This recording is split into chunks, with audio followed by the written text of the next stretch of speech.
The agent with the scar on his neck stared silently at the counselor inside the monorail train. You're saying you have the right? Yes! The smile on the counselor's face, which had seemed to contort with ecstasy, straightened out again. Have you perhaps forgotten? I'm from Segwang Metropolitan City, and since I've made a contract with Mascot Nim, I couldn't be more of a relevant personnel. Thank you. The last words were directed at the mascot, who was handing him a souvenir sticker. A deer? A cat? In any case, the mascot costume, which looked like something you'd see at an amusement park, waddled to the front of the train and escorted the four people, waving its hands as if to welcome them. Now that I looked, it was dressed as a conductor. Should we get on? Yes. Researcher Lee Jae-hyun began to board the train without hesitation. The mascot spun around him as if delighted then, as if remembering its identity as a conductor, quickly cleared and stopped, muttering something like, "Cute little fella." Reporter In-haj boarded, and Ryu Jae-gwon hurriedly got on the monorail after her. The golden monorail set off with a cheerful sound. The ivory walls of the beautiful track and the map of the theme park drawn on them flowed past the window. Pleasant theme park? Ryu Jae-gwon, who had been watching it, turned his head and met the counselor's eyes, only then snapping back to his senses. Teacher? The counselor stared at the high school student before him and opened his mouth.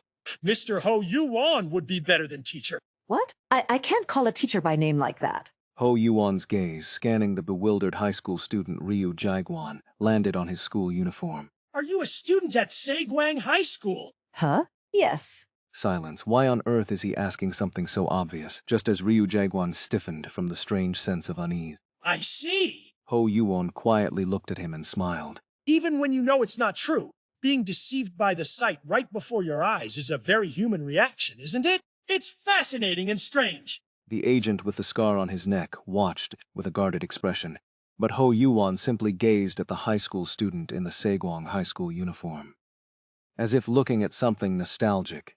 Then he smiled and said, I hope you have a happy resort trip and that you return safely, student Jae-gwon. The last words were somehow slightly awkward, as if he were imitating something unfamiliar or saying it for the first time in a very long time. Oh, looks like we've arrived. The monorail stopped, and a scene like a train station from a classic fairy tale appeared outside the window. The conductor mascot stepped out of the train car and once again guided the passengers as if escorting them. When the high school student Ryu Jae-gwon looked back at Ho Yu-won, he was still smiling. Go on out. I'll be the last one to leave. Thank you. The high school student Ryu Jae-gwon reflexively bowed his head and exited. Behind him, the agent's and Ho Yu-won's eyes met. Unaware of the strange atmosphere behind him, Ryu Jae-gwon stepped out of the train. He heard the voice of a young woman talking brightly with researcher Lee Jae-hyun. I'm so glad you're safe. Yes. And? A person in a suit with a small build wearing a dolphin mask spun around to look at him. Oh, Agent. Agent. Ryu Jae-gwon was momentarily flustered, but he soon came to the common-sense conclusion that she must be referring to the agent following behind him. But for some reason, he couldn't shake the feeling that the gaze from behind that dolphin mask had been looking at him. Why? Did you two rescue them? Yes. Bull. A proper rescue would include getting them safely home. So, I'd like to know if there's a way for these two citizens to get out of here. But the dolphin mask had already naturally shifted her gaze from the high school student to talk with someone else, and Ryu Jae-gwon naturally pushed the strange feeling to the back of his mind. It was because he got the odd impression that everyone seemed to know each other. Besides, the conversation was clearly about his own well-being. Can I really escape from Segwang Metropolitan City through this resort? Is really? It'd be nice to hang out for a day. This resort seems super safe as long as good people follow the rules. But the dolphin mask seemed to scan the appearances of reporter In-haj and the high school student, Ryu Jae-gwon, once more before nodding. Yep. It'd be best for you to return to where you were right away. Yes. I'll speak with the mascot in charge. Oh. And researcher Lee Jae-hyun strode toward the mascot the dolphin mask was pointing at. In front of the stairs, a mascot stood at a dark brown podium with ornate crystal flower tree decorations, which looked like an information desk. The mascot, dressed like a manager with a vest and a pocket watch, looked at the high school student Ryu Jae-gwon and even tried to shake his hand, just as people at an amusement park do. I'm good. At that, the mascot's ears drooped slightly as if dejected. Ryu Jae-gwon felt a nameless sense of guilt. This mascot says they've already prepared a way out for you too. Really? Then we'd better check it out. The people who had found a way out were discussing something about the current situation that Ryu Jaegwon couldn't understand. The high school student Ryu Jaegwon, who had yet to pick up on the extremely anxious undertones hidden within, simply turned his head and saw another person quietly approaching the information desk mascot. Ho Yuon. The man stared silently at the mascot, then spoke. You are not Mr. Roe Deer either. He is not in this resort, is he? You are merely a part of him. The mascot nodded. Just like me, only a calm smile remained on the counselor's face. Student Jaegwon, they're going to show us the way. Yes. Snapping to his senses at reporter Unhaje's call, Ryu Jaegwon followed the others. But the counselor did not follow them, naturally slipping away as if he had other business. Ryu Jaegwon had no idea that his and the reporter's appearance had diverted the attention and gazes that would have been focused on him, but he did get emotional for a different reason. After some thought, he bowed his head deeply. Ho Yuon's eyes seemed to waver for a moment. Then he raised his hand slightly in greeting, just as a teacher would. Should we go up these stairs? Yes, yes, yes. The agent with the scar on his neck turned to the group and shouted. From here on, only I will accompany them. The rest of you, go about your business. And so the group was finalized again. Following the mascot's lead, Ryu Jaegwon climbed the ivory staircase carpeted in red with the others. At the top, where a waiting hall should have been, Whoa. a very elaborate indoor garden had been created. Glass flowers, golden branches, and various yellow blossoms sparkled among the green leaves. What in the world is this place? Because of the maze-like bushes, he couldn't even guess how wide it was. But the guide's steps were confident and brisk. The mascot, who had led them along an outer path, soon pointed with a fluffy hand at a small but pleasant-looking brick house. A nameplate was hung on the back door, hidden by a crystal lamp in an old-fashioned cursive script. For employee exit, unauthorized personnel. Keep out. It says keep out here. They say it's okay. The mascot looked at the group and thumped its chest as if telling them to follow, then grabbed the doorknob. And when it opened the door, a passage made of neat dark brown wood, though not as splendid as the outside, appeared, along with a chalkboard that seemed to have a message for the employees. See you again next time, Golden. The mascot stepped inside first and held the door, and the others followed. But as the last agent tried to step in, the mascot stopped him. Ah. The agent stopped in his tracks. It seems I can't go from here, but the mascot will go with you. A faint, bitter smile spread across his face before it became calm again. See that door at the end? If you go through there and leave this resort, you'll return to where you were. Stay healthy and well. Got it? Ryu Jaegwon felt a sense of urgency for some reason. After I go back, how can I thank you, agents? Is it a secret government agency, so I won't be able to contact them anymore? Hey, you can just make a call. But the agent found a piece of paper in his pocket and scribbled a number with a ballpoint pen. I'll give you the number. Here. This is valuable, you know?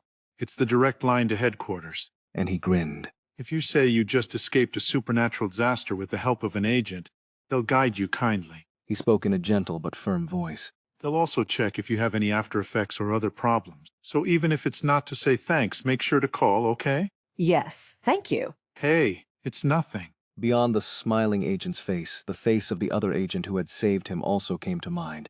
The person who appeared on a bicycle. The sense of relief then, and the lump in his throat now.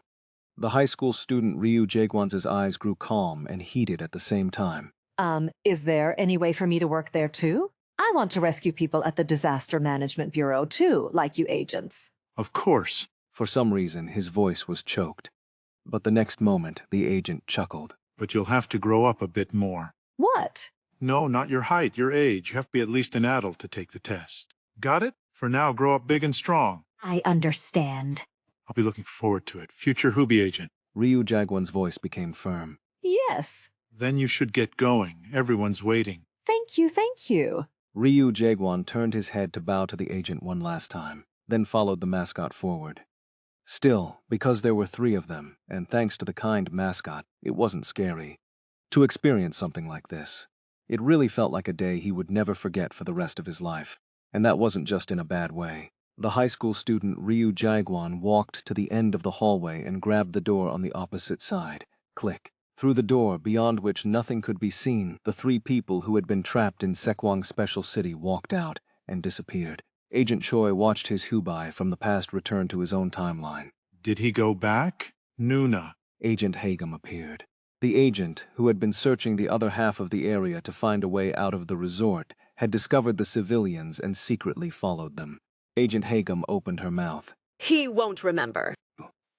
If only his mind was summoned here, most people would just consider it a nightmare. Since he has a spiritual constitution, there's a high chance.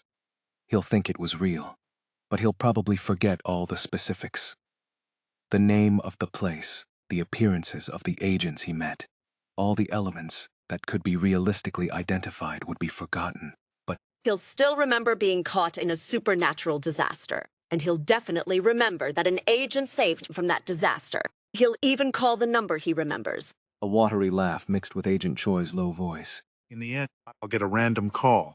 Have a good laugh at the kid who can't even remember the disaster clearly, and think that some future agent must have saved him. And Team Leader Hong will introduce the kid who wants to work for us to Lijiang Bookstore. And As more time passes, that high school student will become a fine agent and meet you at the mountain cabin. Grapes E. Agent Choi's voice, looking at the mascot that had returned from the hallway, was low and cracked. The seal is breaking in real time. There's really not much time left. If you want to stop me from interfering with the sealing ritual, you should at least let me help you. You have to let me help with all my might. That was the promise. He looks at the mascot. If you're listening, let me out. I'll try my best to help you. How unfortunate! Ho Yuan, who had been faintly listening to the conversation from the bottom of the stairs, spoke to the mascot as well. That's how one loses their role when the conditions aren't met. The mascot, who had taken its place at the information desk as if changing shifts, stared at him, I'll tell you a secret. and Ho Yuan whispered to the mascot. I know where you are. This doesn't require any mystical ability. It's a simple fact. You're on the roof of City Hall, aren't you? Because you have to install the machine there. Willpower entered his soft, counseling-like voice. Me. And through the staff-only entrance that leads to the surface, I can finally go to Sekwang, Special City. So I'm coming to find you now. Me. And at this moment, I will do the thing that is most like me. The roe deer looked back. Ho Yuan, the being with the face of a counselor, stood still. But its form was wavering. Like my own melting state, its form was clearly collapsing rapidly. Because it's a ghost story, he stammered. Go back! No, it's faster for me to destroy the being inside this cocoon right now. Then everything will be fine. All of this I gathered my jumbled body, somewhere between a yellow mascot and a masked roe deer, and tried to tear off Kim Solium again. Excuse me, I asked if you had ever considered another way. There's no time. I'm going crazy. There's really no time. So why does he keep talking like this? I'm sorry. I keep speaking to you in this manner. You could call it an occupational hazard of being a counselor. He approaches. Why? I am finally standing here, in Sekwang Special City. Patient Nim! Ho Yuan looked around, his expression turning ecstatic before returning to that of a counselor. Do you perhaps remember what I said during our first session? A gentle voice speaks. When you're seized by a powerful impulse or idea that you didn't want, it's so agonizing. And the role of a counselor is to help you break free from that in the proper way. Ho Yuan's gaze turns to the Kim Solium inside the cocoon. To be precise, to everything hanging beneath it, the civilians of Segwang Metropolitan City. I'm scared. I have always recommended regular counseling and long-term hospitalization to those who were struggling because they couldn't bear themselves in their situations. Wait a minute. An indefinite hospitalization, permanent until they recover. Wait, no way. And now, Ho Yuan lowers his body as if to examine every being inside the cocoon. I think I've met the patients I truly wanted to recommend this to. The ones who need my recommendation more than ever before. That means... It's going to be a very long group counseling session, won't it? It might even take my entire life as a counselor. if he does that. But it seems like it will be very rewarding. So much so that I wonder if I was a being reserved for this very moment. Mr. Roe Deer. The beings, almost completely melted down, look at each other. The counselor and the good friend. Will you agree to the counseling? Ho Yuan, dragging his half-melted body, approaches and presses a nameplate into my hand. Unless the patient or their guardian opens the door themselves, the counseling cannot begin. Because counseling is not compulsory. It absolutely requires consent. I realize. Kim Solium in the cocoon, and the citizens of Segwang Metropolitan City who worship and cling to him. I have the right to be both the patient himself and their guardian. I'm asking you. I don't know if you've noticed, but while I was talking, you've melted down quite a bit yourself, Mr. Rowe, dear. And you no longer seem to have the strength to tear even one person from that cocoon. I think you'd be more at ease if you gave up. He laughed. Don't give me such a scary look. I get afraid rather easily. I looked at Ho Yuan, who, as usual, had that annoying look of fright on his face. The director Ho I knew. A surge of emotion welled up in my eyes. Come on! Before we melt further into each other and all die together! Ho Yuan smiles. Let's try the best we can, Roe dear Nim. That's why you came all this way, isn't it? He catches me with difficulty. Just as you wanted for yourself. Try to recover instead of turning away. And... Ho Yuan says. To the Ho Yuan who survived as a counselor, please introduce me to the patients you truly wanted to counsel. Just like this. I accepted the door plate. An unbearable emotion rises, but it eventually melts away as I move to the rooftop's emergency exit. I hung the door plate on the door. Knock, knock, I knock, grit my teeth, and pull the doorknob. You did well, thank you. The full view of the Fox counseling room pours out onto the rooftop. A gentle, warm sunlight dyes the rooftop gold. A unique element of the Fox counseling room's interior. A place where, even though there was surely nothing outside the window, the soft sunlight of a clear day always shone through the curtains. A space prepared for the patients. Click. The door to the counseling room beyond the waiting room is wide open. Unlike the waiting room, the counseling room inside usually had its door closed. It was only open to a person during a counseling session, or when the counselor called their name, so I had only been inside a few times myself. But it remains unchanged. A whoosh of air, a comfortable space with a soft sofa, where a green garden can be seen beyond a large window. The green leaves of the potted plant where the fox beet fruits grow sway in the wind. The counselor, who was watching the scene with me, smiles. He speaks in a relieved voice. Since there are many who have difficulty moving, the counseling room will come to greet them directly. Mr. Rowe, dear, is it all right for the patients to enter now? Yes. The full view of the Fox counseling room covers the rooftop. Inside the torn cocoon, the gentle sunlight touches the mutated face of Kim So-Lium. Finally, I am fully revealed from within the cocoon. I am taken out. The citizens of Segwang Metropolitan City, clumped together and stuck to the lower half of that torso, the countless distorted forms of human bodies, all enter the Fox counseling room as if being gently embraced. A hidden place, a small space for the contaminated, visited by knocking belonging to the counselor. That space willingly accepted all those distorted things hidden beneath the rooftop as its visitors. No, as patients who will now be with it for a long time. Welcome! Next to me, the counselor's form completely melts away. Like wrapping paper stuffed with countless unbearable things. Like a cloth bundle filled to the point of tearing. It distorts and bulges as the outlines of its contents are revealed. It grows faint, the ghost story of the counselor, which had swallowed whole the influence of Kim So-Lium inside the cocoon that rejects all ghost stories other than itself. And the mass of Segwang citizens contaminated by it was collapsing, unable to withstand that influence. It blurs completely, like watercolor paint being diluted in water. Don't worry. But now, I'm worried it will be difficult to accept existing patients. A moment will come when I'm needed. His voice fades, as if it can no longer affect reality. Don't worry. I said with difficulty, and I listened desperately. Based on their past counseling experience, everyone will find a way. You're returning my own words to me again. I hear the sound of laughter. That's right. And since I've made my choice, I will go to meet the moment I've been waiting for. Mr. Rowe, dear. The warm energy of the counseling room that had draped over the rooftop begins to disappear the moment the last citizen of Segwang Metropolitan City enters. Ho Yuan looks at me. Goodbye. No, perhaps that expression isn't appropriate. We will continue to conduct counseling together after all. It's just that Mr. Rowe, dear, won't be able to perceive it in your current form. I finally open my mouth. If we pull them out of the counseling room even now... He chuckled softly. Pardon? I can't give up on the client who needs help the most. Surely you didn't see me as that kind of counselor, Mr. Rowe, dear.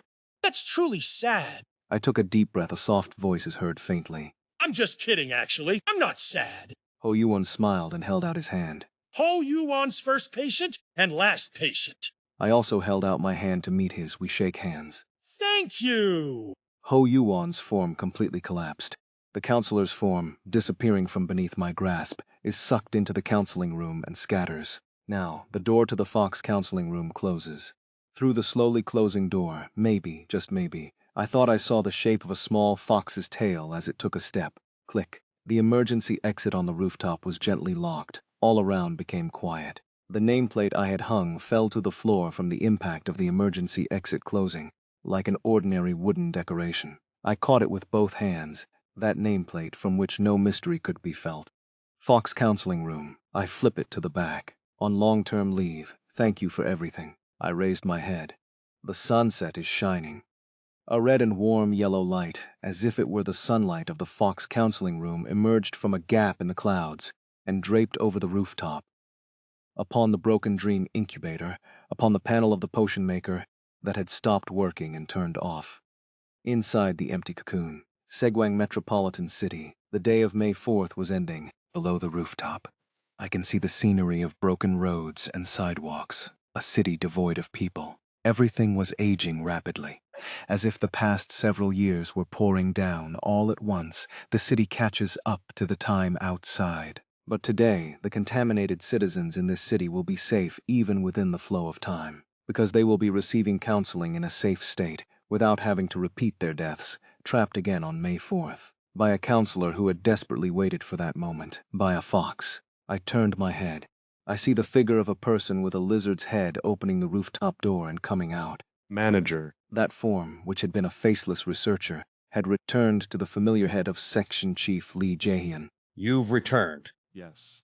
I moved immediately after waking up outside the special city. Ah. The blockade is being completely lifted. Yes. Cracks and fissures are currently forming, and there are over 20 points of entry. Section Chief Lee Jae-hyun's gaze turns to the area below the rooftop. The blockade will soon disappear completely. Segwang Metropolitan City will thus be reincorporated as a part of reality, and it was terminated. Finally, it was the end, the liberation of the city. I took a deep breath in and out. You arrived very quickly. Did you receive help from us? I am us. So that's back too. However, I turned my head. The corners of the lizard's snout are slightly raised. Existing as a separate entity from us was a unique experience, as truly. I feel my state, which had been swallowed by the resort, slowly stabilizing. My melting body regains its form, and I, as a person who had been completely covered by the Golden Flower mascot, also regain my identity. Despite the identity and pressure of the overgrown mascot, my identity maintains a precarious balance, as if someone is observing my condition and constantly calming me down.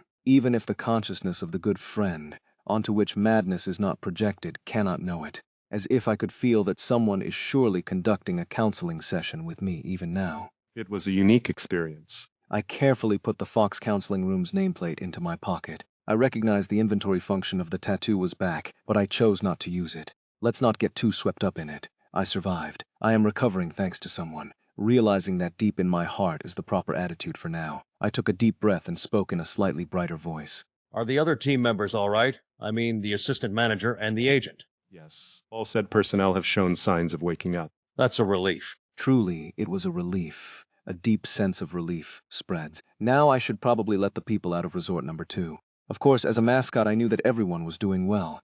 I clenched my empty hand that had been holding the counseling room nameplate until just a moment ago and looked down. Section Chief Lee Jae-hyun, who had watched me put the nameplate in my pocket intently, asks, Did Director Ho reach this place? I said quietly. Yes. The extinction-class supernatural disaster of Segwang Metropolitan City was terminated by Ho Yuan. I see. The lizard replies. However, the fact that Director Ho was able to arrive here is due to your influence, Mr. Roe dear. This attempt is an extremely exceptional case of darkness termination that occurred through Mr. Roe dear's choice and effort. I managed to reply in a small voice. Yes. I swallow a lump in my throat, and I try to speak in a calm voice again. Me and the Fox counseling room will probably be difficult to visit from now on. It has taken on a very large-scale group of patients. It says it's closing its doors. The previous method of entry won't work anymore. No matter how many times I hang the nameplate and open the door, the waiting room of the Fox counseling room with its warm sunlight will not appear. I see. That confirms why I was in an external space and not the long-term inpatient room when I awoke. I nodded. I see. So in the midst of all that, he let out all the patients he was originally storing in the inpatient room. This is it. Well, as the director in charge of the project, Ho Yuan wasn't the most comfortable direct superior. I said in a bright voice. But he was a really great counselor for his patients, wasn't he? Yes. The wind sweeps through my hair. The empty shell of the cocoon is gradually breaking apart and disappearing from the rooftop. I have a gut feeling now. When I leave this city, this ghost story will completely disappear from this spot. Director Ho's project is over then. I said, looking back at Section Chief Lee Jae-hyun. Because the person in charge, the Daydream executive, is gone, and the darkness to be explored is also gone. Yes. But I wasn't disappointed by any of it. No, I don't know. A poignant sadness, one I can't tell if it's relief or loneliness, spreads in my heart. I try to think of good things, things to be relieved about. Are Yonggyun's parents safe? I really hope so. No, now that I think about it, Yonggyun ran out of the resort as soon as I opened the gate for her. She's probably on her way to find her parents' whereabouts right now. I can see people who are hiding coming out from all over the buildings. Everyone will go back home. Home. Can I go home now? If I get out of here and the dream essence liquid is successfully extracted, and I can make the children's paradise syrup with it, can I go home? There's a usable dream incubator, and I have the pop socket that will be my button. A small hope springs forth, a cheerful voice announced. Hope is like a wellspring of endless motivation. Congratulations, friend. I gasped inwardly. Braun, the host continued. Just arrived at your newly opening resort. Oh, you've prepared an early admission ticket for me. Friend, the monocle is a charming touch that suits you well. I perceived the sound of the host's dress shoes from somewhere, and the mascot's intention to specially provide a personal monorail for this distinguished guest, welcoming him, and a feeling of gratitude toward the being who helped me this far. Thank you, the host replied warmly. My pleasure, Mr. Rodeer. A gentleness settles in my heart. I hear the sound of two hands in gentlemen's gloves lightly dusting their palms and boarding the monorail. Now when the agents arrive at the rooftop, I'll hand things over and leave here. The host's voice came again. Now, friend, the time has come to remember what you have forgotten. Forgotten, he continued. That word seems overly serious. Right, the expression slipped my mind would be more fitting. Like after watching a deeply moving movie, you head home completely soaked in the afterglow, having forgotten about your dinner plans for that day, and you realize on the subway, oh no, I had plans. What does that mean? Now, since the emotional climax is past, let's think. Let's re-examine the hints you've been given at this ending point. Manager. Yes. About the project ending, I mean. Yes. Then are the project employees now in a state of having no job title or affiliation at the company? If so. Do we have to return to our original jobs? That's the answer, I screamed and looked up. Countless gazes turned toward me. A giant pupil, a giant eye in the sky of ChapterWing Metropolitan City is looking down at me. The eye that peeks at me through the contract is there. A giant vertically slit pupil, black, glistening with flame. So many pupils look at me. An amused eye. Oh dear, the dragon's voice echoed in my mind. I've received a report that the project manager has disappeared, and the source of supply, the darkness, has disappeared. In that case, the duties you were assigned in Director Ho's project are also finished. No. It seems the reason the Dream Essence supply for that project disappeared in the first place. The party at fault is... Countless joyfully curved pupils look at me from within those eyelids. You will be held liable for damages. Now, come back and undergo the disciplinary action procedures. I will calculate and bill you a very generous and reasonable amount. I am forced to return by a great force of gravity, by a contract that I cannot refuse. This time too, I'm caught in the same trap and will become 130,666. No, it would be better to come as a person for now. Since you have to bring back the dream essence liquid, he gasped sharply. I try to maintain a human form in mind. I return mushy and floppy. For a moment I can do it. I gasp for breath and collapse on the rooftop, still in human form. Resist. What can I do? What do I have? Calm down. How do I calm down? No, there must be something I can do. A hint the information given so far about me, about Director Chong. I realize. No. A hum from above. I cannot follow your words. I say with difficulty. Because I found out. I raise my head. I remembered what Ho Yuwon had said.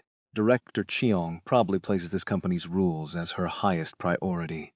Right. Director Cheong is a being who only cares about the rules of Daydream. You prioritize the company regulations, the rules of this Daydream, above all else. And fittingly, the employment contract was terrifyingly powerful, but... That's why you overlooked it. That no matter how powerful a contract is, there can be a precondition that takes precedence over it. That there is an undeniable logic, just as a fish cannot breathe out of water no matter how hard it tries. But before I made an employment contract with you, there was already a law that I had no choice but to prioritize on an ontological level. That is, the good friend. I am, in essence, a good friend of the Cheerful Research Institute. a truth that cannot be denied, even if I tried. Because I am a good friend of the Cheerful Research Institute, I cannot do anything that would harm the Cheerful Research Institute. I am a good friend in the first place because I am that kind of being. Just as Braun, who was projected through the good friend, acted in a way that was advantageous and favorable to me. All of it was a terrible restriction, a brutal truth, a desperate fact that was burning my brain until just a moment ago. However, a gentle voice came from within. There are two sides to everything, friend. I look at the countless pupils. You betrayed the Cheerful Research Institute, didn't you? The Cheerful Research Institute will hate Xiang Dale and will never try to cooperate with her. Now that I know that fact, it means that I am in essence a being who is incapable of cooperating with you. Therefore, as long as I am a good friend, your employment contract is null and void. A long, low exhale rumbled from above, an interesting argument. Something is coming out. The dragon's voice has returned, cold and sharp. Then shall I try making you not a good friend? You, Choi. Agent Choi did not turn his head. He watched as the mascots created a gate on the passageway, once been a maintenance track for the subway, and he watched the mascots install a banner in front of the gate that had finally opened. Congratulations, gate opening. To Go Yoongjun, who ran out the moment the lights came on. They even gave a map sold at the souvenir shop, calling it an early access commemorative gift, Golden Map Sketchbook, a map item that can be obtained from the souvenir shop at Flower Golden Resort's second branch. In the form of a sketchbook, if one walks with a blank page open, a rough sketch of the route from the holder's location to the destination is drawn like a doodle. There are testimonies that the said doodle resembles the mascot's handwriting. It was an item that would have deserved such a description on a certain wiki that the mascot's main body reads, Thank you. Go Yoongjun left a short and sincere thanks and dashed through the gate, heading for Segwang Metropolitan City. To find her family, the most surprising thing was, why aren't they stopping her? That the mascots did not stop her. Though they stared intently at her retreating back as if somewhat worried, they waved their hands, or, depending on their position, bowed deeply from the waist. They did not stop her from heading to Segwang Metropolitan City.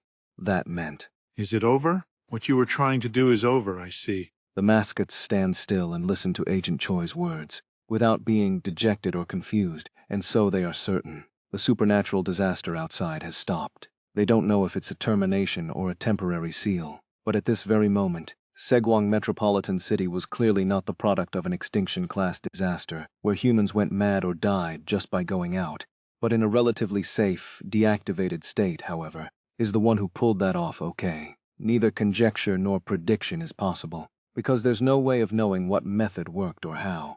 Agent Hagum recalls the daydream executive who had vanished at some point. What on earth happened up there? It was a sentence that surfaced in this agent's mind, and probably in that Choi fellow's as well, as a very bad premonition.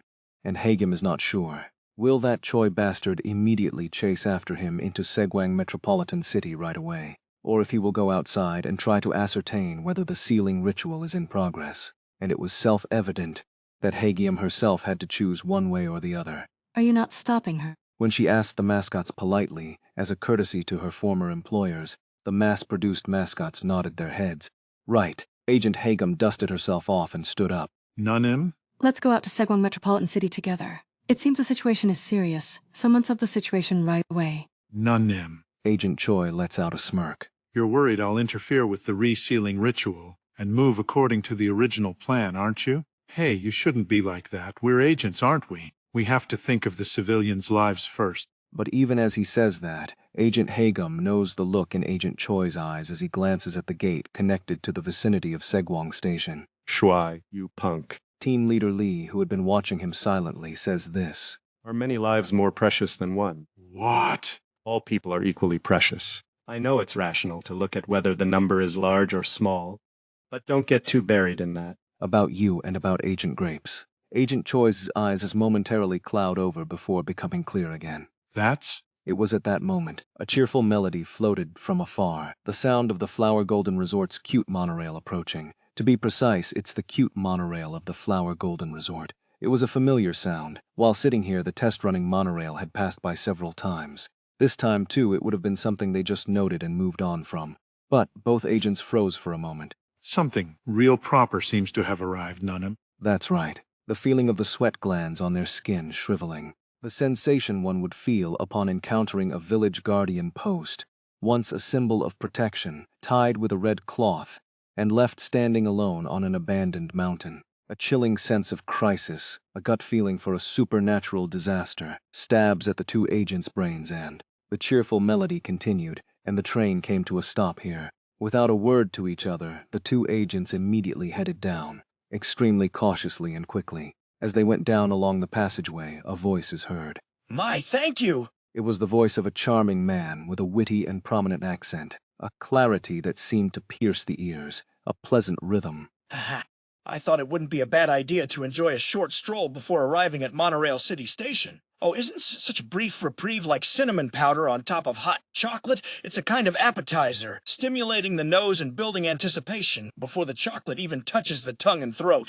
An eloquent way of speaking. The two agents, having stopped in their tracks, look at the stopped monorail train. It had a similarly round and elaborate shape to the ones that usually ran, but the decorations were subtly different. For example, the golden mascot decoration near the front wore a red bow tie, and a neon-like sign flickered, and the train door opens. The wooden interior, with an overall slightly more antique and formal nuance, is revealed by the light pouring in from the garden, casting a deep shadow at the train's entrance and... We have company. Someone steps down from within the shadow. Shiny pitch-black men's dress shoes. A leg clad in a fine dust-free suit of a classic style smoothly emerges from above them. The light travels up it, revealing the entire figure. The body is wires, light, darkness. Vacuum tube flow of electrons, light and shadow, loud laughter. Applause, cheers, tears, sparkling. Confetti, band sound, classic signboard, cheers of the audience. A brawn tube TV head looks at them. Oh my, was this a situation that required a warning for photosensitive viewers? A pleasure to meet you. A huge figure got off the train. At the end of the stylish suit, a firm gloved hand extends forward. You must have become frozen from overwhelming emotion. It's fine. But wouldn't it be a shame to miss this opportunity? It was a suspicious statement. Agent Choi took its gloved hand. Oh, you've mustered your courage. Very good. Body heat is transmitted even through the leather. Agent Choi probably didn't know that he was feeling the exact same shiver his team's youngest Hubai had felt one day, and at the next words, too. Well, I should introduce myself, shouldn't I? That's only polite. I'm Braun, the host of the late-night talk show. Braun, talk show host, a title he'd heard before. That was. By any chance? The corner of Agent Choi's mouth twitches. Are you related in any way to a rabbit doll? You've noticed. The old-fashioned TV head bends down to look at him. Oh, haven't we met before? We did when I was in the form of a small plush doll. No need to worry that the reception was a bit shabby. Not all viewers are wealthy, after all. Since you all prepared a place for the little plush doll with all your sincerity, I, too, enjoyed that place with sincerity. However... The host's eloquent voice cuts off. Pinky! Agent Choi thought, breaking out in a cold sweat. That mischievous nickname was not to my liking. Am I screwed? But an entertainer must, by nature, let go of a certain part of themselves and endure some shame for the audience's enjoyment. That, too, becomes part of the fun for the audience. Phew. Wow, you have a very strong sense of professionalism, host. Grapes, that crazy bastard. What the hell had he been keeping on his chest? Agent Choi, contrary to his inner self armed with a cool tension, smiles affably and releases the handshake. Oh, are you interested in show business? What? Unfortunately, it would be difficult. Sadly, my talk show is not currently in a crew recruitment period, and it requires extremely strict selection criteria. Both agents were momentarily relieved, but... However, your eloquence, wit, and unique situational conditions are not bad. I'll invite you once as a one-time guest. Fuck. Wow. I appreciate the offer, but I've been very busy, so it'll be difficult for me in the near future. With a powerful and unidentified ghost story, was the same as walking on thin ice or a razor's edge. But Agent Choi, who had been through this sort of thing more than once, grins while sweating coldly and skillfully redirects the conversation. I'm looking for the agent who used to travel with you. Oh, you mean Mr. Solem. Agent Choi raises his head. A black and white emoticon with smiling eyes appears inside the old-fashioned TV. So you seem to have a good impression of him? Oh, everyone has a friend they are closest and most attached to. The host, in a voice everyone can hear, makes a hand gesture of exaggeratedly whispering. In fact, that is also the reason I visited this small, as-of-yet unproven resort. Although it possesses a considerably excellent artistic sense, a place newly run by my dear friend is certainly deserving of a visit from this brawn. Just then, the mascots approach and stare at these visitors as if observing them carefully. Agent Hagum, a former employee, reads a strange nuance from them, as if they were worried the visitors might fight, or as if they were observing them carefully. The host gests to the mascots. Haha, you need not worry. This brawn has visited this resort in a formal and cultured manner, adhering to a rating suitable for television broadcast at any time. On the old-fashioned TV that served as a head, an emoticon that looked like it was whispering appeared again. The owner of this resort places great importance on etiquette, you see. It would be wise to be careful, as one could easily be crushed under a mountain of astronomical debt that a poor government official would find difficult to handle. Agent Choi's mouth opens. That's a great tip. Thank you. It is a good attitude to know gratitude, then. But by any chance, Agent Choi's voice rings out. Do you know the whereabouts of that dear friend? The host's feet stop. If you're truly a friend who's with him at all times, you must know. Of course I know. Agent Choi knew that Agent Hagum was glaring at him with terrifying eyes, but he couldn't bring himself to turn his head and kept his gaze fixed on the host, on the old-fashioned TV monitor that was staring at him. That last statement was an indirect provocation. Is that a method you use often? Of course the viewers will love it, however. The voice becomes softer. If you do it habitually, you will also hear voices demanding other forms of entertainment. The voice of the public demanding retribution from you, that is. Agent Choi froze, then broke into a cold sweat and grinned. Anyway, I'm glad you like it today, right? Oh, that was quite witty just now. Thank you. So are you sure you know where your friend is, host? Agent Hagum almost yanked this damn brat's hair, but the host's eloquent answer came first. I know for certain. Oh, and his location is changing right now. What? Agent Choi realized as he spoke. Agent Hagum was tapping him. Why? To make him look around. The golden flower mascots had suddenly begun to show a bizarre phenomenon. All of them are suddenly trembling violently, and various strange symptoms manifest. One frozen with both arms raised, something squirming inside a mascot's head collapsing powerlessly as if the inside had melted before being restored. One clutching its head and stuck to the wall as if about to be absorbed. If the mascots could scream, the air would have been filled with desperate, life-ending screams, an eerie silence. Oh, I see. My dear friend, he is now in the burning drought. So Liam panted on the rooftop, a giant eye that appeared in the sky. The burning drought, Director Chong, Guangcheol, countless rolling gazing numerous pupils, Sin-side, Thieg around and round and round and round and round and round one. Mr. Roe dear. Therptil calls, Mysticum 1 no. This is different from what appeared in the sky. Manager is carrying me to the rooftop door, oh dear. A huge voice is heard from behind. It grows distant. You outsiders really don't know your place. Not only do you place shop advertisements on the company network, but you also find loopholes in the employment contract to try and poach my employee through underhanded means like now, thud. The sound of the rooftop door closing behind me is heard. Whatever, it doesn't matter. I didn't look back, but I knew. The eye in the sky had disappeared. Gasp. I start to go down the stairs, carried by Section Chief Lee Jae-hyun. No, I should get down and run myself now, but is there any point to this? But it's a bother. The rooftop door swings wide open again. Come here! A burning hand grabs me. I was sucked up into the sky, screaming. A voice called out. Mr. Roe dear. Goodness, you seem to be in great shock. Are you all right? I'm fine. I answered reflexively. What was that just now? I feel as if I had faced something absurd, or as if I had been swallowed into the maw of a tremendous monster and tumbled through its gastric juices, or the feeling of waking up with a start, terrified from a nightmare or sleep paralysis. I raised my head. It was an old office, a desk, a whiteboard, a table for guests, a potted plant. All of it was mundane, but from the types of furniture and office supplies used, I figure out the identity of this place. Daydream? The style was identical to the office where I once worked as a new employee, but it was completely worn out, and cobwebs and dust floated in the air. What is this? I was definitely in Segwang Metropolitan City, on a rooftop in Segwang Metropolitan City to be precise. And Director Chong, a giant eye in the sky. Ark. I held back my nausea. The mind of a human who has witnessed something absurd screams again. Calm, stay calm, I can do this. First, I had to figure out what this situation was. I pushed myself up and looked around the dark office, finding a door. The door was slightly ajar. A yellowish light shone faintly through the crack. I approached and put my eye to the crack in the door. What I see there is the hallway of a daydream office, bizarrely splattered everywhere, with a sticky liquid like blood. The scents of flowers, blood, and something burning brush past my nose like a stale memory. My eyes, adjusted to the darkness, noticed that the sticky liquid covering this place is a contaminated, dark golden color. Ha! A ghost story. Anyone could see this was inside a ghost story. It doesn't seem to be a place that actually exists. I was sucked in by Director Chong. Then, could this perhaps be something like Director Chong's inner world? Just the thought of it sends a chill down my spine. But let's be calm.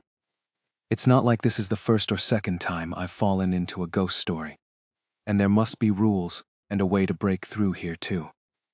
I have to think that way. There was a high probability that this was one of Director Chong's tricks. I clenched my fists and resolved to look for a hint. A snipping sound came from beyond the hallway, then another, and another. I see something running, leaving a messy trail of liquid. That is a cloth doll? It was something with the proportions of what could be called a plush doll, and in the faint light of the lamp, I recognized its identity. 130,666. A horned, deformed doll, almost identical in shape to when I wore the security team suit, is running down this hallway. What is that? I first hid myself further to observe the entity. I realized. This snipping sound isn't coming from that 130,666-like cloth doll.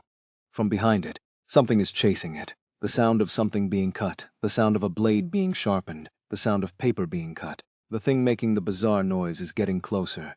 It's coming down this hallway. The cloth doll wasn't running for no reason. I hurriedly almost closed the door. The sound was right in front of me. Thud. I saw it. Something in a black silhouette pounces on 130,666's cloth doll. Repeated snipping sounds. The cloth doll is being cut apart. From inside, cotton, smoke, organs, and a murky golden liquid ooze out. The snipping continued. I finally see the form of the thing that pounced. It was. The Daydream mascot character, a golden dragon, dyed black and bizarrely twisted.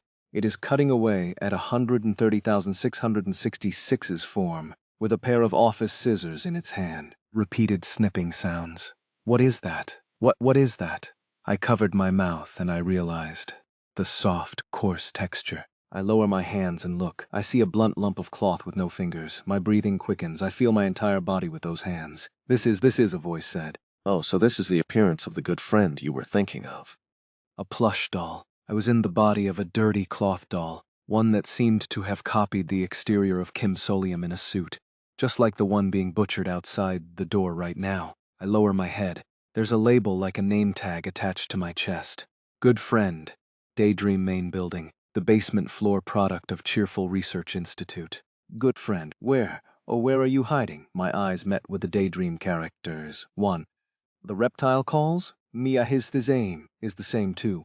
Countless, rolling, gazing, numerous pupils inside the eye go round and round and round and round and round and round and round and round and round and round.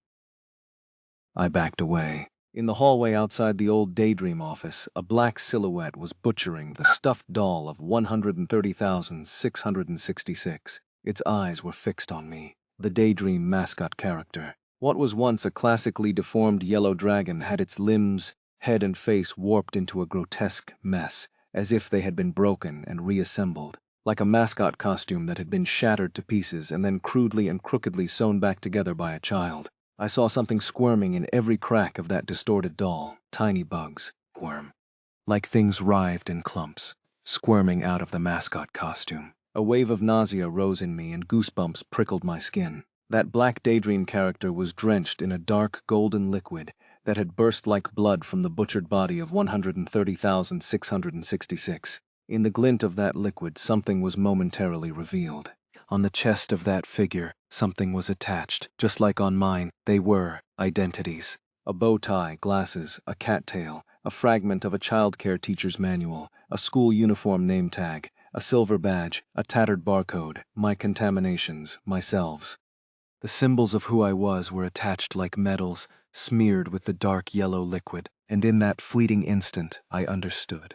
It's hunting me, one by one. Then shall we make you not a good friend? My identities as a good friend, me embodied by those stuffed dolls. A moment passed. Then the office scissors in the Daydream mascot character's hand plunged deep into the center of the stuffed doll's chest. A fountain of blood burst upward. The stuffed doll of 130,666 raised its hands as if crying out in its final moments, and then it fell. Good friend, where are you hiding? I slammed the door shut. There was a thud. The door had closed just in time. And then I saw a small, sharp sliver of silver emerge from the center of the door, the blade of a pair of office scissors. The scissors snipped once, then again and again, the sound of the door being cut apart. I swallowed a scream and ran, shoving the nearest office desk against the door. Chairs, a filing cabinet, a planter full of soil, anything I could grab. I dragged them over and built a barricade. But I knew it won't hold for long. I wiggled my arms and hands, now nothing more than lumps of cotton, desperately trying to find a solution to escape this situation.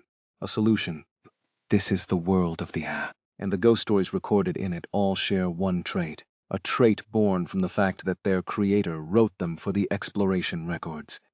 There are always rules. I will figure them out, and devise a way to escape, just like I always have, Braun said. Oh ho. I think. If this were a ghost story I had read in the Darkness Exploration record, the scissors snipped again and again. A familiar place from my past, a terrifying situation, the fact that I was just swallowed by a massive darkness entity. My form turned into a plush doll, the description label on my chest. These outward forms that reveal my inner identity as a good friend. In my mind, I wrote down a page. The page read, working title Someone's Nightmare, ghost story appearing in the Darkness Exploration. Record identification code for Daydream Incorporated is undetermined. A darkness that occurs upon being caught by the bizarre hand gesture of director Cheongdal Rai, head of Daydream Incorporated's development department. The explorer is pursued by the company mascot in an old Daydream office, and their intimate identities appear in a materialized form. These identities are presumed to be the characteristics within the explorer that director Cheongdal Rai is tracking. Do not get caught. Do not get killed. If this were the Darkness Exploration record, it would definitely be described this way. Yes, and reading this from the perspective of a wiki enthusiast, I realize something. It's a classic mental world, all right. A lucid dream, an inner world, a materialized nightmare, something like that. Either way, it means this is a ghost story that affects the explorer's mental identity. And these kinds of ghost stories always have a cliché. The waking up cliché to escape from this place, I recorded it in my mind. Exploration record number unknown. Assistant manager, Kim Solyum, deployed solo. The employee confirmed that his various personas were embodied in the form of stuffed dolls. Attempted to standardize and use escape methods from similar types of ghost stories. First 1. Falling. A method of waking up by falling from a high place, like a rooftop, mainly used when waking from a dream. I checked the window, covered by vertical blinds. I can't see the outside properly. Besides, it's hard to see this as a simple dream, so the risk is too high. Next. Second. 2. Death. A method of disappearing by choosing death. Mainly used through circumstantial reasoning that this place is a mental process, not a real physical world. It was a cliché I had experienced while exploring the Segwang Special City subway, but this time I was swallowed by director Cheong's maw.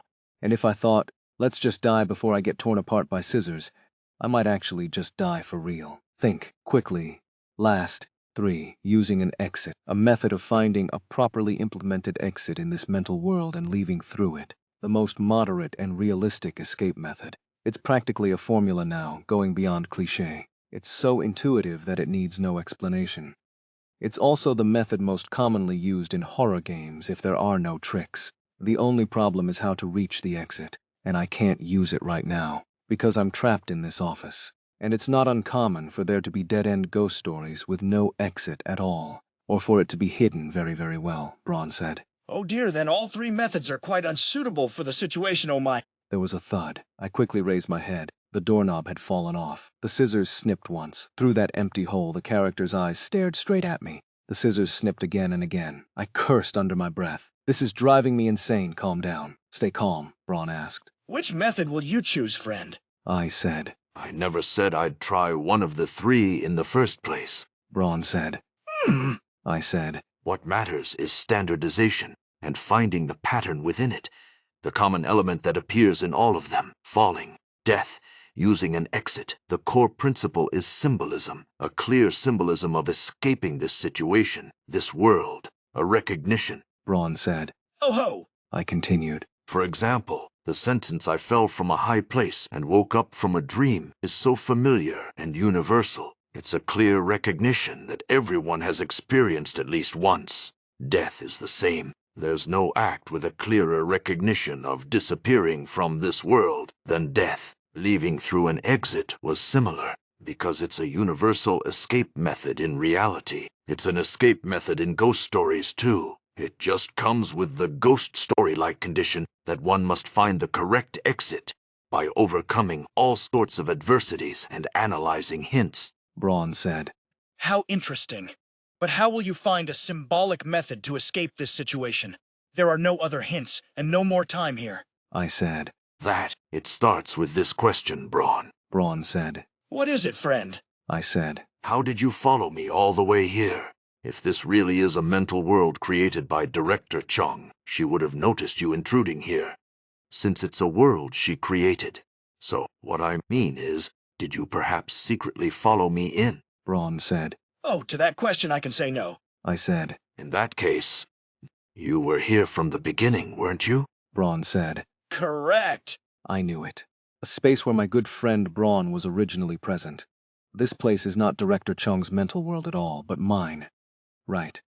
I'm in a situation where I'm being chased by the Daydream mascot that has infiltrated my own mental world, Braun said. Oh, brilliant! And Braun's reaction just now gave me even more certainty, he said. Oh ho! Now the conditions have changed. I updated my mental page. This is an unknown place implemented based on the explorer's psyche. These identities are presumed to be the characteristics within the explorer that Director Chong Dalray is tracking. Do not get caught. Do not get killed. Do you know what this means? It means I no longer have to agonize over various case studies of how to escape a mental world, because I already have a standard, me, because this is my dream. So let's think. Do I have something like that? A waking cliché, a symbolic method, established through experience. I do. I yanked open a company cabinet and rummaged through it like a madman. Behind me, the sound of the door being torn apart echoed, and finally the door gave way and collapsed. But I didn't look back.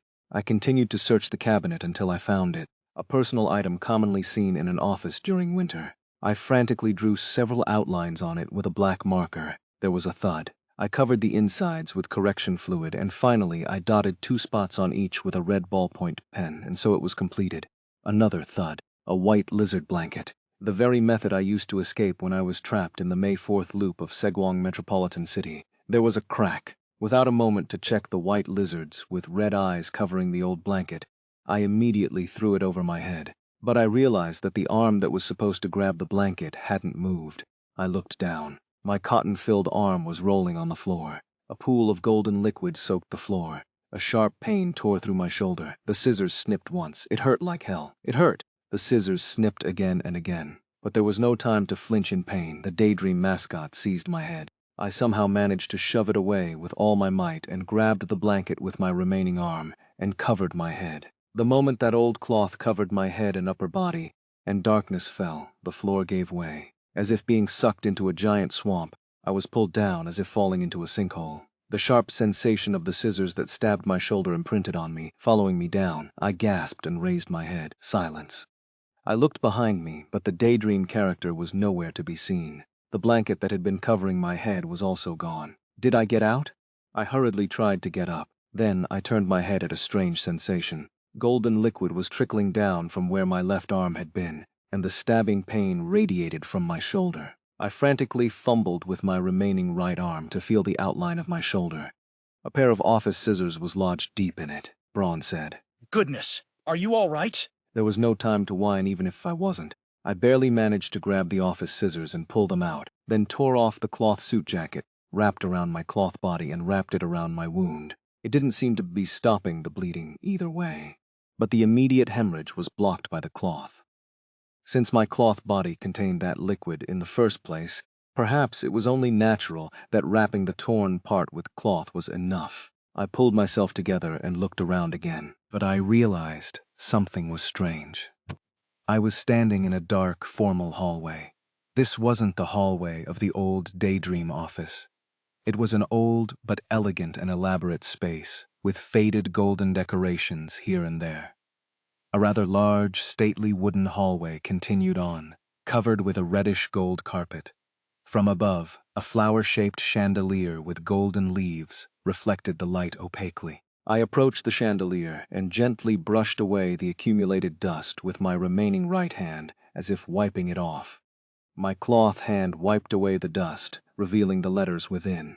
Flower Golden Resort. However, this isn't my resort. It was different. The style and arrangement were different. Only the structure was similar, but it looks familiar. I knew the reason for that too, because I've seen this resort in a state of abandoned, ancient ruin before. Right before I became a mascot, the ruined Yellow Zone, and so I realized. This is the original Flower Golden Resort. This must be what it looked like before it closed down after the previous mascot died.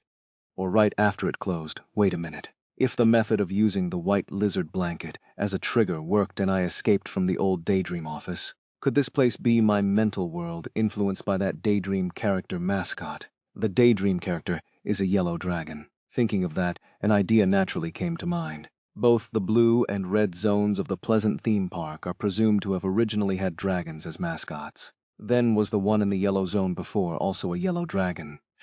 And when I met the Kinsolium in the cocoon, I realized something else.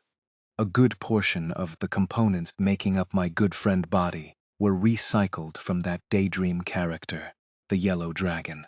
Did Director Chong turn the yellow dragon into the golden flower mascot and then recycle it into my body after it was killed by Magic Bunny? I felt like throwing up. My stomach should be churning, but a plush doll's body doesn't do that. Somehow, that was even more horrifying. In any case, I had to move quickly. Director Chong won't let me go that easily. She will definitely come after me again. I ignored the sharp pain in my shoulder as much as possible and got up, and I staggered down the hallway. This time, my destination was very clear. The resort exit. This time, I was planning to use the most intuitive method, Braun said. Oh, a familiar door. I stopped in my tracks. In the middle of the hallway, I saw a nameplate on a lone door, authorized personnel only. It was the resort management office, the very core of this resort, where I had begun to function as a mascot. What could be in there? Fear clawed at me, screaming to run to find the resort exit right now, that this time I might really get out of here. Even if not, it told me to choose the safer path, but even if I escaped this place, my chances were slim. I'll end up facing Director Chong anyway. Director Chong will try to eliminate me as a good friend in other ways, and she wouldn't hesitate, not out of effort, but out of sheer willingness to use anything, no matter how desperate or deranged, to force that employment contract into effect. If that's the case, wouldn't it be better to find more hints here? Since I realized this place originated from my own mind, I might be able to uncover something useful. It should be easier to explore one's own dream than someone else's. I made up my mind, and I raised my one remaining stiff arm, and opened the authorized personnel-only door. The hinge scraped softly, and the door swung open, revealing the dark resort management office. Machines, a chair, a desk. Everything was deathly still. I approached the desk, and I recalled what was in this desk drawer, the resort employee employment contract. With a strange sinking intuition, I pulled the drawer open. The wooden interior was revealed, and the paper inside showed itself. Employment contract, my contract. The security team employment contract that Director Cheong Dalrai held out, and I signed. With trembling eyes, I looked inside the drawer again. But the object inside hadn't changed. A labor contract. What lay there was unmistakably the contract I had signed. After I drank the wish ticket, after learning the truth and watching my identity collapse, Director Chong had appeared and offered me this lifeline, or perhaps a fatal noose. It's a contract. All you have to do is sign. I promise you very humane treatment. In the end, I signed. I signed to live, and I worked for the security team as 130,666. But why was it here, inside the management office of an abandoned resort within my own mindscape? Wait, could this be the binding force of the contract that constrains me? Had it taken shape deep inside my inner world, inside this very drawer, a drawer that symbolized a place where resort employment contracts were kept? If so. With a trembling hand, I grabbed the labor contract. It felt real to the touch, and then I tore it. The labor contract that had bound me split cleanly in two down the middle. A rush of liberation surged through me. I lifted my eyes, breath catching, then I looked down again. The labor contract was whole, untorn. I tore it again.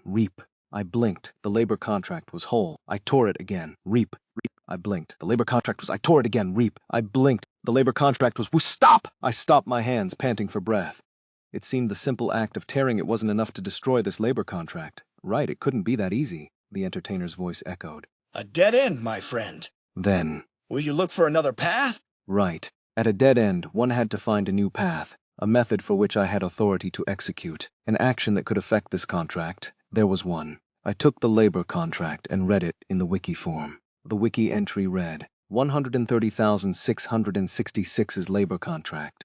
The standard security team contract used by Cheong Dalai, the managing director of Daydream Inc.'s development department.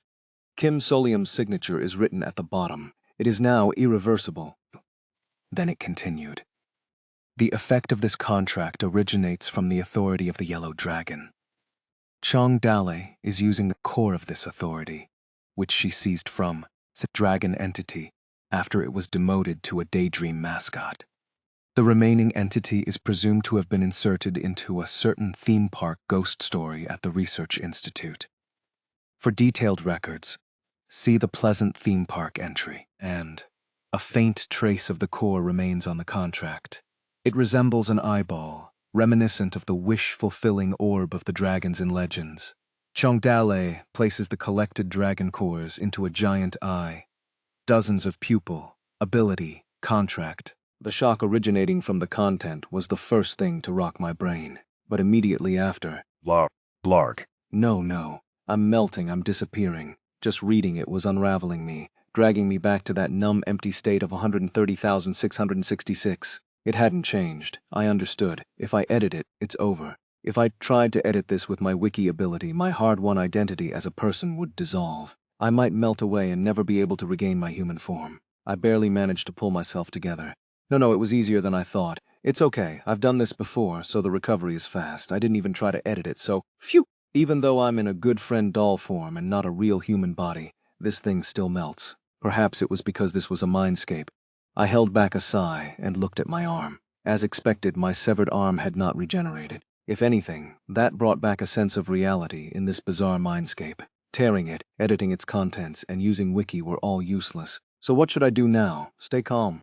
First, the information I just read. There are always hints in information. I took a deep breath and looked down at the contract again. A faint trace of the core remains on the contract. That was true. On the paper's surface, like an anti-counterfeiting mark, there was a strange, pale gray circular pattern with a golden sheen. The authority of this contract was originally the ability of Daydream's Yellow Dragon character, and Director Chong stole it. The remaining entity is presumed to have been inserted into a certain theme park ghost story at the Research Institute. The rest was put into the yellow mascot. The realization struck me. I've never seen the other mascots hire employees. Neither did the Blue Dragon and Magic Bunny. Only me. Only the Golden Flower mascot had been signing employment contracts with people. It was possible because the contracts were in this drawer. The form of that ability, was it passed down from the previous mascot? The puzzle pieces were falling into place. My good friend body was recycled from a part of the dead yellow mascot. The dead yellow mascot was recycled from a Daydream character, and that Daydream character's original identity was. The effect of this contract originates from the authority of the Yellow Dragon, a yellow dragon. Was Daydream really just catching anything that resembled a dragon in the darkness and turning it into a mascot? Was this stemming from her identity as Guang Chiol, this obsession with dragons, whether it was her ability or her nature? Don't tell me the reason she specifically bound me with a contract was because a good portion of my body was made from a dragon. A chill ran down my spine. Either way, Director Chong's must have found a certain amount of amusement in the desperation and misery of a breaking opponent. That petty malice felt enormous, like being an ant watching a shoe descend from the sky, an almost cosmic horror. My mouth went dry. Then Director Chong's giant eye appeared in the sky, dozens of eyeballs spinning round and round and round. Shut up! Anyway, the numerous strange pupil silhouettes I had seen in Director Cheong's eye in the sky were all body parts ripped from other dragons and shoved into her own eye, cores that could be called wish-fulfilling orbs. Did she meticulously collect one every time she encountered an entity in a ghost story that could be roughly identified as a dragon? Is she insane? She was like a creature from a gory horror movie. I gritted my teeth against the shiver crawling up my spine and looked at the contract again. Then what can I do? It is now irreversible. My stomach churned as I recalled the words clearly written on the contract. Can a person find a loophole to escape this? This situation itself felt like the plot of a ghost story. A person trapped in a ghost story struggles for a long time to get out, and at the very moment escape becomes possible. They realize that because of a mistake made at the very beginning, escape was impossible from the start. A despairing and terrifying story. The entertainer's voice projected again. Is this a moment where you require the help of this entertainer, my friend? Braun, he responded brightly. My friend calls for me. How about you arrange a live broadcast of you and Director Chong having a proper showdown? I think the ratings would explode. A hellish silence followed. Yeah, I knew it wouldn't work. It's not that it wouldn't work, but Mr. Rodeer, let us recall a classic fairy tale. The knight who rescues the princess captured by the evil dragon is always rewarded. And what kind of reward is that? His voice dropped. A reward where the client gives up their most valuable possession. Traditionally, that would be the right to the throne, of course. It must be a paltry kingdom to entrust the resolution of a royal kidnapping to a passing knight. And this story, though varied to this day, has a very solid basic structure. In short, it meant that once that showdown was over, I, the client, would have to gladly change jobs again and join his talk show crew as my reward. Or, since the stakes were so high, I would have to give a bigger, more powerful reward, and something even more terrible would happen. Like becoming a permanent talk show prop, a groan escaped my lips. Let's just forget it. Then how about some encouragement? As everyone knows, whether in a quiz show or a survival show, the audience's cheers and support are a great source of strength. Sometimes that can be the final touch. Incredible variable now then. I felt a huge hand patting my shoulder. You can do it, Mr. Rodeer. Strangely, it was as comforting as always. I took a deep breath. I can do it. Right. The fact that he was talking like that meant there really was a way. What else should I think about? I can do it. A loophole, a counterintuitive idea, a hidden truth that can be read from the context. Find it. I racked my brain. The wiki page I just saw, all the legends about Guang Chiel I had scoured over the past few days, and the contract right in front of me. Obsession with dragons. Wait. If Director Cheong really was, like the Guang Chiel of legend, a being who failed to ascend and become a dragon, if she was in at least a similar state, wouldn't it make sense for her feelings toward dragons to be more than simple malice or obsession? An inferiority complex. But no, she didn't show the passive-aggressive traits that usually come with that. Her malice felt like something woven into her very being. In that case, let's simplify this situation and assume it's human society. If I saw someone in my field doing the same work as me, but they had better qualifications and status, competitiveness, and the psychological desire to break them to prevent them from surpassing me. Eliminating the competition, right. Director Shang is keeping dragons in check. Doesn't that mean she feels a certain level of threat from dragons? Because they are perceptually being superior to her. In the end, it was an act of preemptively defending her own weakness. Seen this way, her actions seemed more akin to nipping dangerous elements in the bud to prevent any unexpected situations from arising. That fits perfectly with Director Cheong's pattern of behavior. Scheming, setting traps, and eliminating variables. I swallowed. If I were a real dragon, I would have devised some kind of counterattack, but I didn't have that ability. Damn it. I nervously twirled the fountain pen in my hand. Wait a minute. I looked at my cloth arm stuffed with cotton, and with the fountain pen I drew a stroke on it. The black ink left a mark as it passed over the cloth, and it remained. As if it was within my authority, the entertainer murmured. Ho! With the pen I began to draw more complex strokes, about a certain mark that I had no problem reproducing because it was originally mine. The inventory tattoo. The caretaker's employment contract brand worked successfully even on my cotton doll arm connecting to somewhere. I stuck my hand inside it. It connected. Phew! Urgently I first shoved the contract inside. If it's just moving it, not destroying it. Thankfully, the contract went into the tattoo quietly, and it did not reappear in the drawer. Phew! Holding back a sigh of relief, I reached in again, and besides the potion maker, I carefully took out a certain item that had been in here. It was a single blue scale. The huge scale, which filled both my cotton-stuffed hands, shimmered with an iridescent blue light. A gift for a good child, CALME.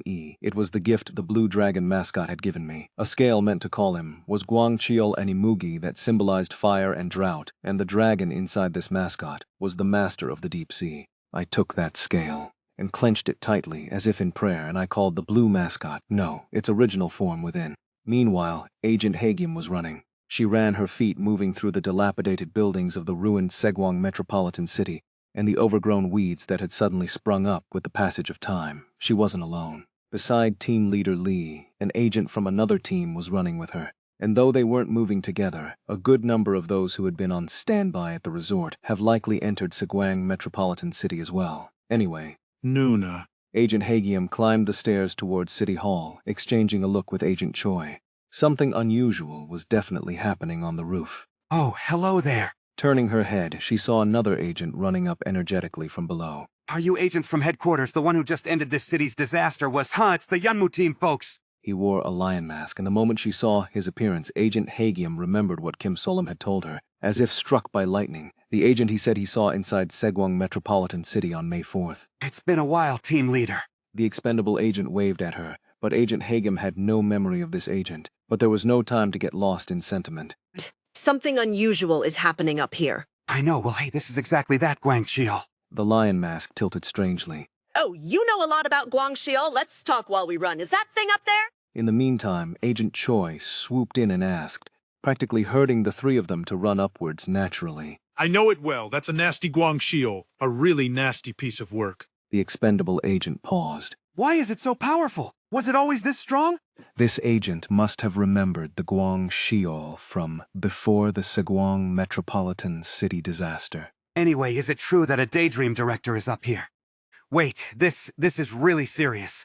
Right now, only 2 people from the Yunmu team are. Flash. A tremendous light flashed in the emergency stairs. The 3 people climbing the stairs reflexively grabbed their magic weapons and stopped in their tracks. Agent Choi immediately glanced outside. The outside, which had been bathed in sunset just a moment ago, had turned gray. The sun hadn't set, it had been swallowed by clouds. Pitter-patter-patter, Agent Choi's blue pupils widened. Fine lines, it was raining, then the light just now was. Oh, lightning! The Blue Dragon Team agent from behind his lion mask smiled faintly. Our Lord comes, bringing rain and lightning. In the skies of ChapterWing Metropolitan City, something that had been summoned appeared.